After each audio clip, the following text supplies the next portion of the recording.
أعوذ بالله من الشيطان الرجيم.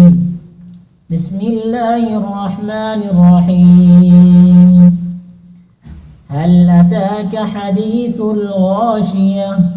وجوه يومئذ خاشعة عاملة ناصبة تصلى نارا حامية تسقى من عين آنية ليس لهم طعام إلا من ضريع لا يسمن ولا يغني من جوع وجوه يومئذ ناعمة لسعيها راضية في جنة عالية لا تسمع فيها لاغية فيها عين جارية فيها سرر مرفوعة وأكواب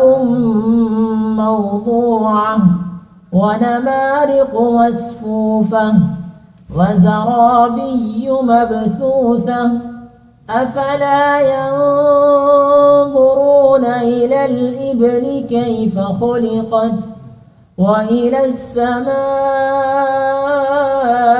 كيف رفعت وإلى الجبال كيف نصبت وإلى الأرض كيف سطحت فذكر إنما